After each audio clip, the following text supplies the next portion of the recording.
So it's not always straight line to see a return on investment in B2B, but you can see in the better engagement and strong performance pipeline. So I think the most important thing in the long term, you should focus on KPIs rather than vanity metrics in the short term. We're joined here today by Damla, Senior Digital Marketing Exec at Dianec, and we're talking about all things B2B, cybersecurity, and trust. Let's get right into it.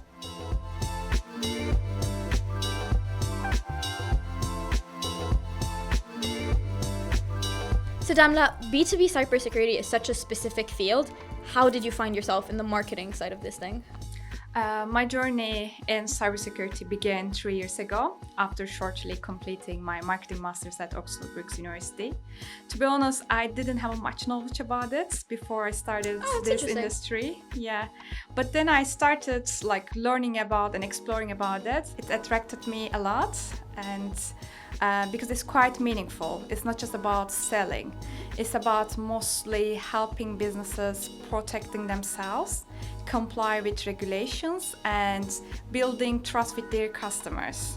So at Dianec right now, I marketed many services like penetration testing, red teaming, compliance frameworks such as ISO 27001, DSPT and PSA DSS. I quite enjoyed running webinars, like organizing social media activities, events, launching service page, email campaigns.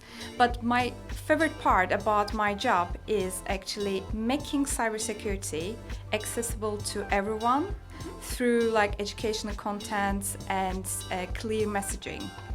As you're aware that maybe cybersecurity is quite hot topic. Yeah. But because on the many attacks, frequent attacks happening nowadays on major brands. But in the end, actually, many people are unaware of potential consequences. Mm-hmm. At Dianec, we're trying to be thoughtful leadership in this industry and to increase the awareness of cyber attacks, the cybersecurity. So I'm quite glad to be in this industry and the top 10 industries for the future and continue developing my career. You mentioned cyber attacks and the outcomes of it. What do you think your B2B buyers are afraid of right now? Yes, B2B buyers, especially in cybersecurity, worry about making wrong investments, which makes sense because their budget is quite tight and they don't want to choose wrong tools or services that might not deliver to the real value to them.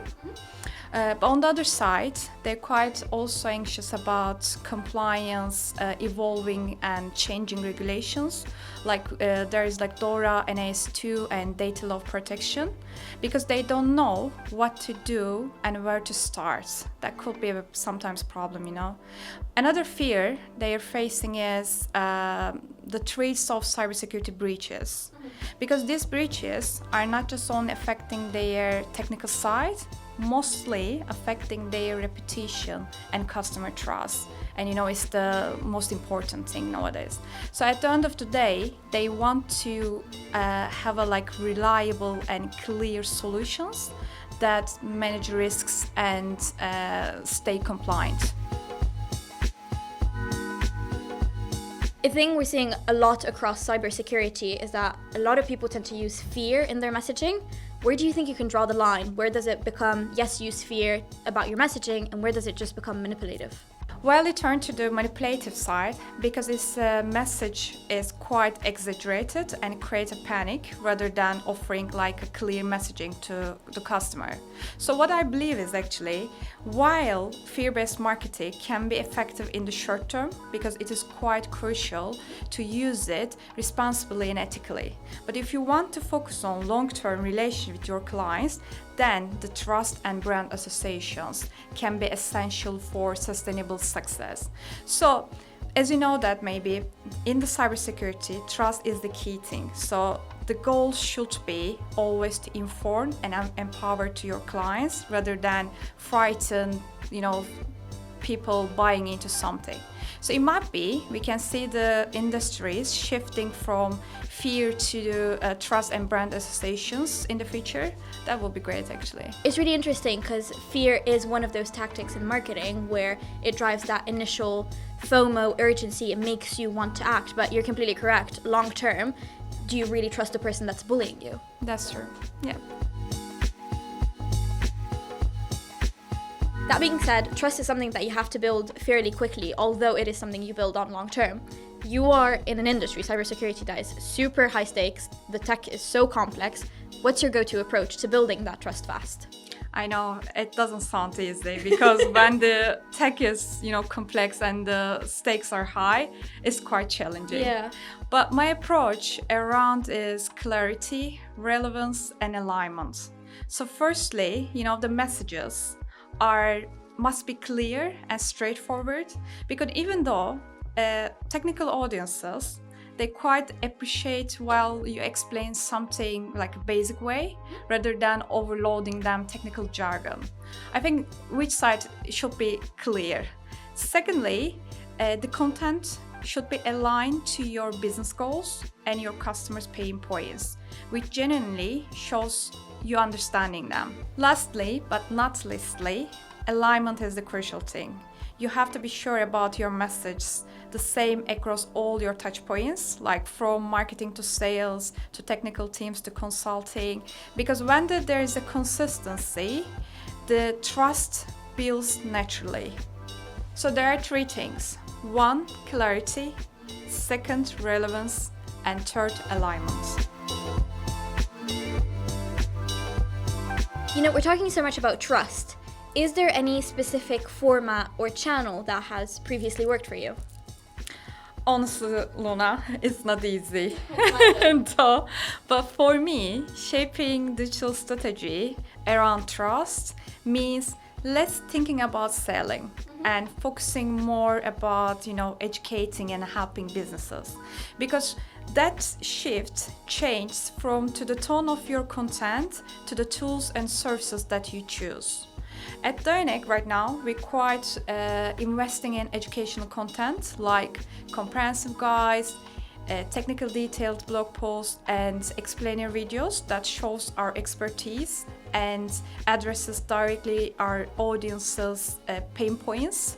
So secondly, we leverage social proofs like accreditations, certifications, or case studies, client feedback. All these things actually also shows or increase the trust.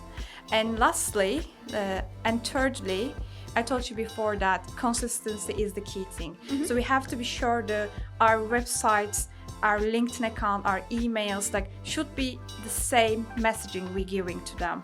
So all of the things actually increasing trust, and in the end, we have a digital strategy and around the trust. You'd assume explainer videos and really technical blogs would be something quite complex that people wouldn't want to consume, for example, on social, but it's actually quite the opposite of that. They want to see this, they want that reassurance, especially if you're aligned across social, PPC, your email, the entirety of the lot, then you feel that reassurance that this is a company that's providing above and beyond to build that trust. So before we publishing anything, we have a multiple times QA. So we're checking it a lot and we sure about our messaging. So it should be, as I told, clear and straightforward, but on the other side, it should be the correct. We do a lot of Q&A here, but mostly it's when we're deploying some sort of technical issue. That's so interesting that in industries like cybersecurity, the Q&A is actually on the messaging to make sure that the message you're putting across is exactly what you want it to be. You're building that trust, you're saying what you need to be saying, because otherwise everything goes downhill, doesn't it? So when you're writing or editing that content, what's some red flags that makes you go, hang on, this is building fear and not adding any sort of value at all?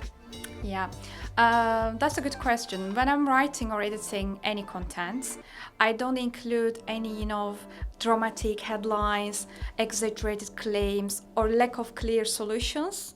Because if the message looks like be designed to create panic rather than offering solutions, it needs to reset. It needs to be changed immediately. So what I'm doing, I flip it by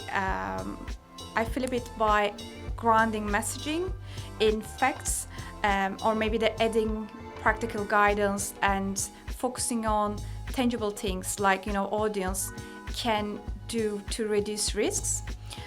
So all these things shifts from fear to clarity, so giving to our customers a bit confidence to get an action rather than worrying them. Yeah, no, you're completely correct. Like those very dramatic headlines tend to create that panic and sort of actually go against everything you're trying to build on trust on the other side. And I think it's so important to take a step back and say, no, this needs to be pain point led. And exactly like you were saying, it needs to be based on facts, based on their pain points, based on their most searched queries, things like that, to make sure that everything you're saying is actually really valuable for them, and then they can trust you as a thought leader in the industry, actually. Yeah, that's true. This is still B2B, and a lot of companies will turn around and say, what is my ROI?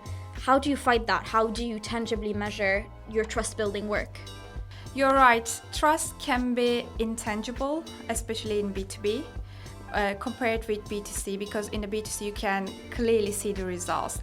But there's some things actually in B2B, it shows up in real ways, like tangible things, time spent on the website, return visits, or a higher email engagement, or maybe your engagement on social media, content downloads, kind of things, shows that the all grows the trust. But on the other side, we quite track our lead quality and conversions, because that's important. When the trust is high, sales conversions moves faster with less friction. So because the people starting trusting you and they quickly choosing your tools or services rather than having any doubt in their mind. So it's not always straight line to see a return on investment in B2B, but you can see in the better engagement and strong performance pipeline. So I think it's the most important thing. In the long term, you should focus on KPIs rather than vanity metrics in the short term. B2B is measured by why do our competitors have more followers than us? And we constantly have to be like, hold on, it's not about the followers that matter, it's genuinely about the real engagement that we're getting. I mean, you could have 200k followers and a 0.5% engagement rate. It doesn't matter. Your audience doesn't trust you. But if lower followers, fine, with a higher engagement rate, that means people are actually finding your content useful. And I think on the point that you were saying, that you see a quicker conversion time from lead to sale, I think it's because you're providing them with that educational content. You're actually helping them in their research. And it's so interesting how the moment you start putting out that type of content, trust goes high. And it's not just about, what's a trusting percentage? It's more relating to, cool, what are the actual KPIs that matter that we need to measure? Yeah, Luna, you're right. Earlier this year we ran a campaign for PSA DSS, which is basically protecting cardholder payment service we have. We supported this by educational content like, detailed blog posts, multiple emails, social media announcement or webinars. So in the end, we saw that actually the trust was really higher to us and they started choosing Dynex. And all these things helped us to increase our conversions. It was noticeable, we saw it actually. And then we realized also this trust and consistency helped us to increase our engagement and have a stronger and long-term relationship with our clients.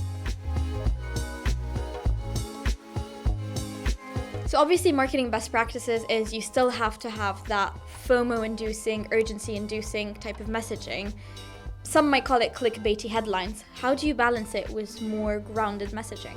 When I focus on writing headlines that grab attention but still reflects the value of the content, because it's about compelling, not overselling. At Dynex, we balance by highlighting the real benefits and outcomes using language engaging, not like, the selling or like creating panic. So that way we can keep the credibility while driving engagement as well. Damla, I'm loving everything you're saying, but if you could give one piece of advice to a B2B brand trying to build that trust, what would you tell them? I could tell Luna, I think the audience research is the key thing, because you have to focus on your clients' pain and fear points and supporting them by educational content that addresses their concerns transparently. So, on the other hand, consistently delivering the message should be clear, relevant, and helpful. Establish the groundwork for long-term success and trust. It's so interesting that there's actually some specific things that we've seen work over and over in a lot of campaigns that we do, and a lot of them are deep-rooted into psychology. So for example, a lead magnet, it's not just about the data it has, it's about giving that reassurance to the end customer, or end brand because it's B2B, that we have so much knowledge, and sort of that reassurance that that person is knowledgeable, that brand is knowledgeable. But also, like exactly you were saying earlier, those case studies, those testimonials, it's sort of to put a face to the brand and make it seem like you're actually talking to a person, and trust is so much easier to build when it's a person as opposed to a brand. Well, thank you so much for your time, Damla. I think that was really insightful into B2B and into cybersecurity, which is such a niche industry, and it's very interesting to unpack it and see how it really works. We loved having you here, and thank you again. Thanks so much for inviting me. It was a great experience for me, and it was my pleasure.